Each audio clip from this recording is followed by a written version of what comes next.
Hey, so this is Jesus, and I got top 8 at the Arizona Regionals. I went 7-1 and got 6th place. This is the deck I took. It was Adagnister Mathmech Coder, and this is the deck profile. So we're going to start off with the monsters. I'm playing 3 Achichi and 3 Picari. These are basically your main starters, and on summon, Achichi gets you a Adagnister monster, and Picari gets you the AI spells and traps.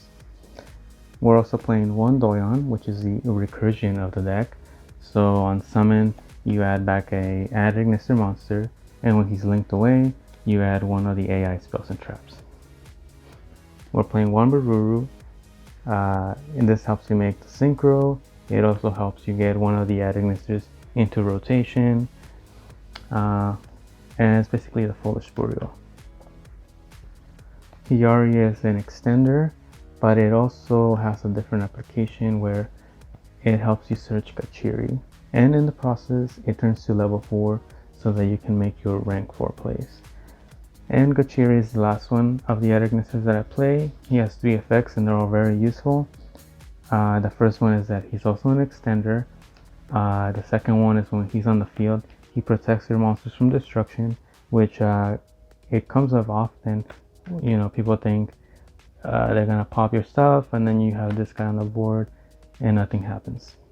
And then the third effect, which is probably the most important, is that when he's sent to the graveyard, you target one of your monsters, and it becomes unaffected like card effects, making it really useful for when you want to go for OTK with access code, so that you know there's no like last minute imperm on the access code.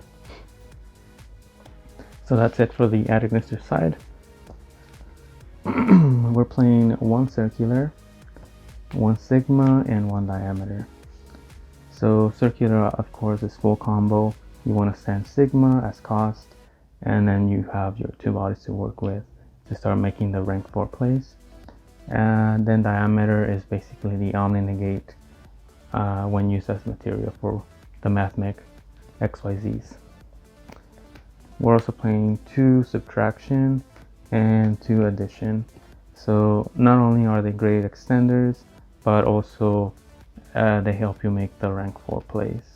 You know, if you open 2 of them, any of these 2, you make Alimbertian and you get that super factorial setup. Okay, that's it for the Mathmech. And then we're also playing 2 Microcoder and 2 Exceed. Microcoder is really useful because you can link from the hand, so you don't even have to commit the summon. And then when he's linked away, you can add a silent spell or trap. So it depends on your situation. So if you really need to seize the silent mining, you add that. But if you have a really established board, then you want to have the silent conflict, which is it's basically solemn judgment for the deck. And another thing you should know is that when he's on the field and linked away, then you can actually add a level 4 Cyberse. So it could be like Picari or Circular. And then we also play Parallel Exceed because he's really a great extender. He helps you make your rank 4 plays. And in the worst of situations, if you get rolled or shifter, you can actually make a Vaguska, which I play.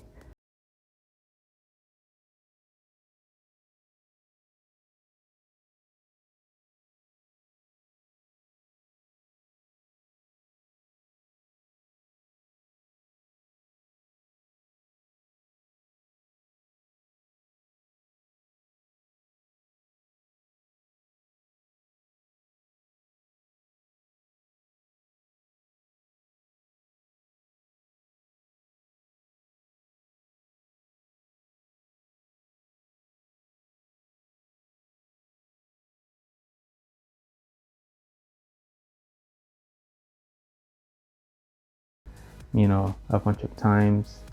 And if you have an extra, you can actually use the AI contact to draw 3 cards. And that usually, you know, it lets you see all the parts that you need, or even more, like your side cards. And the last spell is the AI Reborn.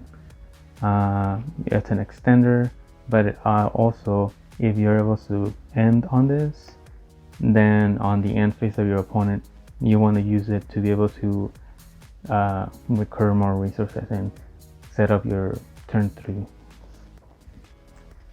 That's it for the spells. And then for the traps, we have Mathmech Superfactorial and Silent Conflict. So Superfactorial is the one that basically lets you summon Lapulation and then send 2 or 3 cards from your opponent. And Conflict is basically a Solemn Judgment for the deck, with the added benefit of it banishes the card, and then also the opponent can't use cards of the same name for the rest of the turn and next turn. And the last thing is the staples. So we're only playing 8, 3 Ash, 3 Imperm, and then 2 Tactics. Basically, Ash and Imperm are always live against every single matchup. And even if you go second, you can Imperm something. And Ash is also, go second. They activate like Emergency, Big Welcome. It's still like a card that can do things even on your turn, even if you top deck it. Tactics is basically, I guess, my favorite spell. You go first, and if you have full combo, you can hand rip them. And if you go second, it just adds fuel to the fire when they disrupt you. So that's it for the main. We're gonna go into the extra deck. So I'm playing 1 Infant. You only need 1. You get your field spell and you're good to go. Cyberse Wicked is the searches the tuners, and there's 1 in each strategy. So Mathmech has 2 and Attic Misters have 1, and you just search what you need. Splash Mage is basically the best extender of Cyberse, and then Transcode is almost the same, but you need like an extra body. Kitzel is Pot of Greed, so if you resolve this twice, 3 times, 4 times, you're probably gonna win that game. The end board is actually Abramax. It's not a rival or terahertz. I just prefer Abramax because he's a bit of a wall, but also he has the added benefit of protecting your smaller monsters. And when they finally get rid of him, he actually just shuffles a card back. So he has kind of a few like little tricks to him. Yeah, I like him. He's good. I guess the reason I don't play a rival is because I feel he's a bit of more of an easier thing to get rid of. You just have to attack over it. As opposed Abramax, you can't really attack over him. And you can actually make him better than a rival if you use the Gachiri effect, making him ineffective at card effects until the end of your opponent's turn, so they can't out him by attack or by card effects. They have to use the Goddess or a Kaiju or even something like the Roma Cannon.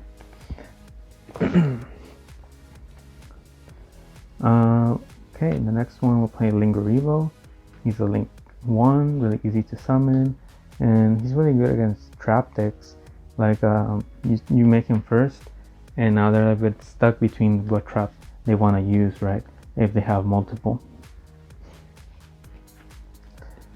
Of course, we're playing the Update Jammer with the access code line because this secures the game. Basically, you're gonna attack twice, but before you do, you're gonna blow up the whole board, and then yeah, you make it at the very end when the coast is clear, basically.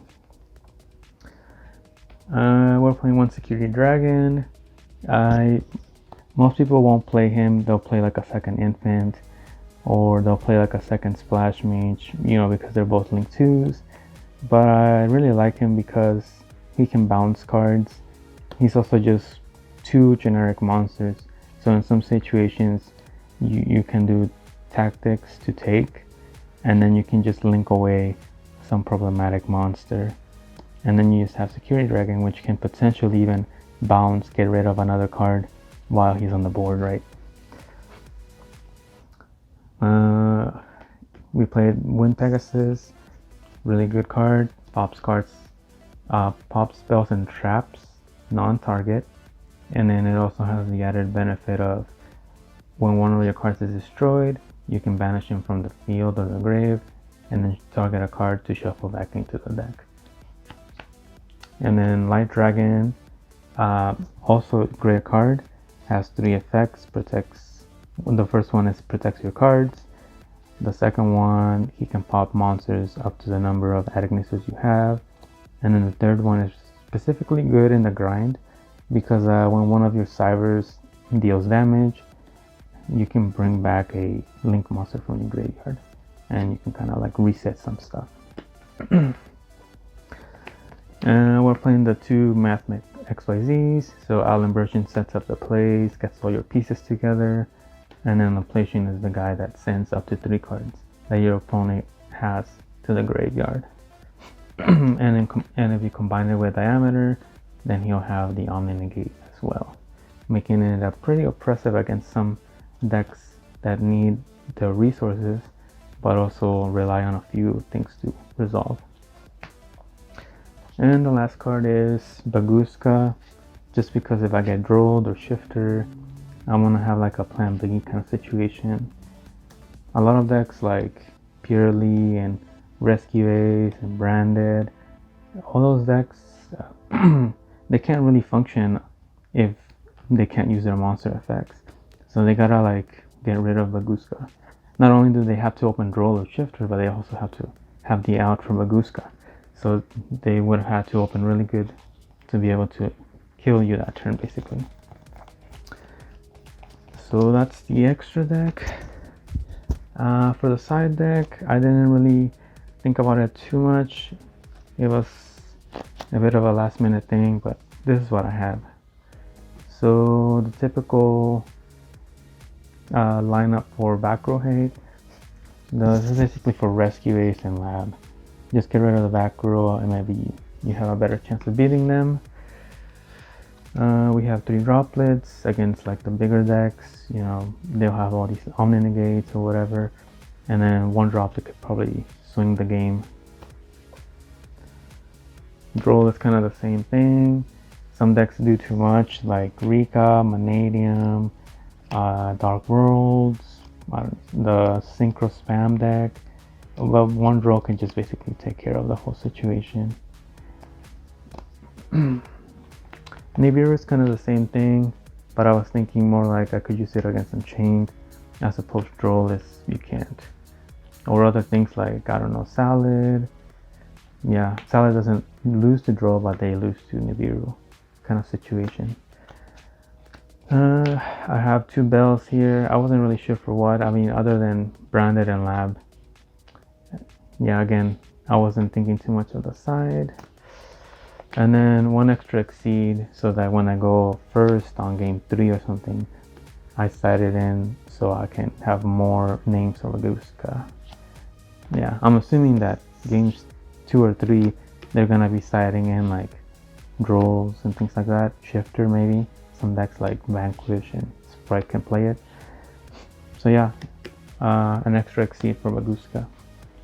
And that's basically the deck profile, and this is the deck I've been basically playing for quite a while, almost 3 years.